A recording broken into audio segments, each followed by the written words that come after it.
Hello, everyone. Happy holidays. Now, listen, are you the kind who have been enjoying some great macaroni and cheese during this holiday season? Or maybe you like sweets. I kind of like sweets. I love a wonderful creme brulee, perfect custard with that perfect little glossy, top right on the top. Or maybe you like my husband, love French fries. All of these are known as American classics.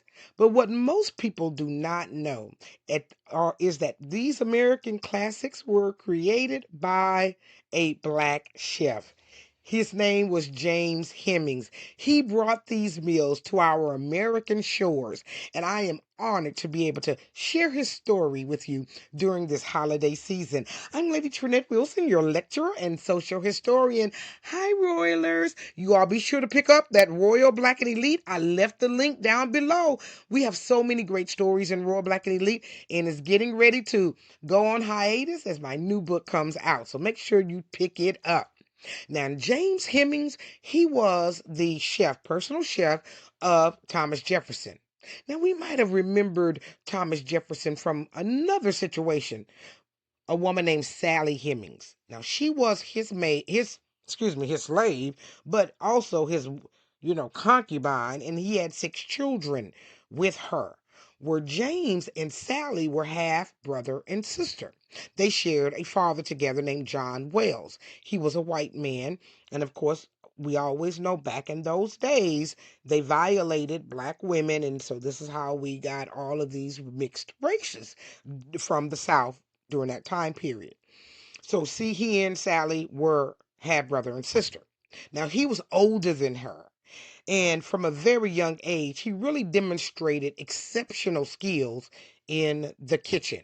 So much so that Jefferson actually bought him when he was only 8 years old. Now, he was born in 1765 in Virginia, and he worked there in the kitchen. Now, in 1784, Jefferson, traveled to France as the U.S. minister, and he brought James along with him. There, Hemings received a formal culinary training, something that was unheard of, really, for black people during that time period. But Jefferson didn't have altruistic motives in mind. He wanted to bring him back to his plantation back in America and have him cook for dignitaries and diplomats and other presidents. So that's really what his motives were. But James' motives was that he wanted to be a great cook, and he learned how to be a wonderful cook, bringing back secrets from France, introducing them to American and Western shores where they had never been introduced before. Things like French style vanilla ice cream. Do you like the plain vanilla or the French style the most? Now, if I'm eating something really rich, I like the plain, but the French is good too. It's really, really rich. So he would bring back these things. Now, he became fluent in French and English, and he really lived life pretty much as a free man there because France didn't have slavery at the time. And so he was learning how to cook the best meals. Not only that, they were paying him 24 pounds a week. So he was really experiencing a freedom there in France that he didn't experience here in America. Now, when Jefferson had to come back to America, he was kind of nervous because James could have made a decision to stay there in France and continue his learning and continue cooking. I mean, look at this. He brought back whipped eggs. He called these snow eggs, and that was his specialty, these whipped eggs that he would make.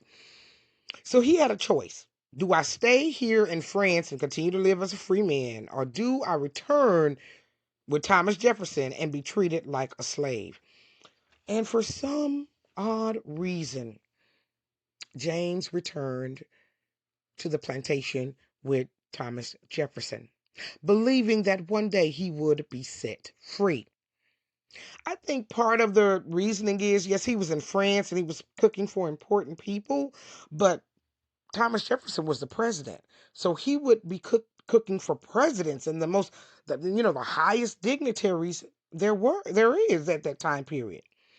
Not only that, in 1790, this became true because he cooked the meal at the summit between Thomas Jefferson, James Madison, and Alexander Hamilton.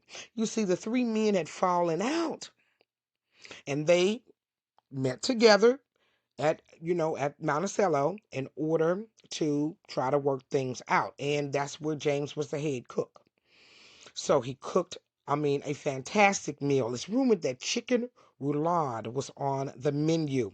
And it's just amazing that this man would cook on this level and for people on this level. Here are some great history snapshots of his writing. So he had beautiful penmanship. These kids don't even write cursive anymore. So everything that he wrote was in cursive. And now that he's French, he probably was in the kitchen talking to the slaves like he was from France. Do you think he thought he was probably better than everybody and maybe was flexing a little bit? But he was there and he was cooking. And so here are some of the, writings that he did. So in his learning his French cooking, he felt that he deserved to be paid. But not only that, more important, he deserved to be free. He had been enslaved most of his life, and he had been Jefferson's slave since he was 8 years old. So he was in his 30s at this point. He wanted to be free. Well, Jefferson said, "Okay, I'll let you free, but you have to teach all of these meals to my new chef."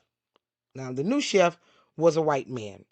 So that's why we don't know that James Hemings was responsible for introducing these dishes to America.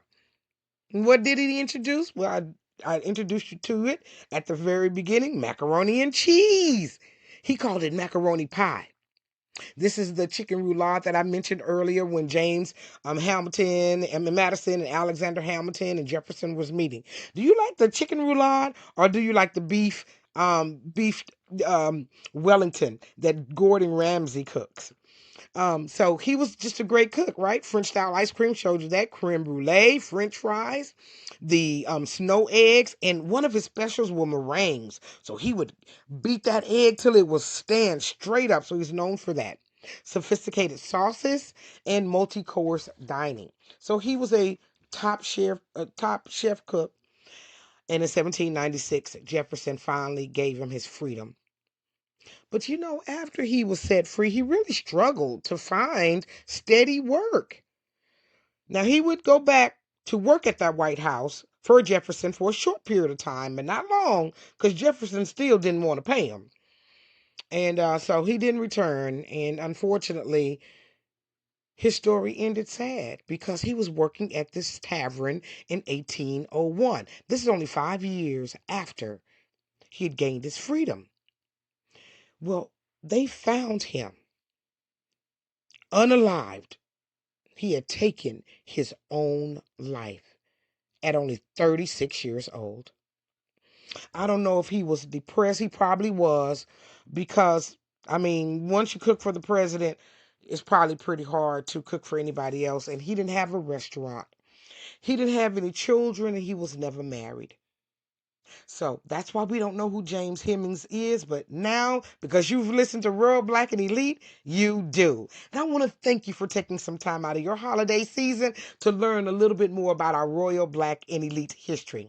Now, as you know, my lectures are for entertainment and educational purposes only, and the Fair Act use is in effect. Now, continue to click and learn some more history. And I want to thank you for joining me for another great episode of Royal Black and Elite. Don't forget, like, share, and subscribe. I really appreciate your support.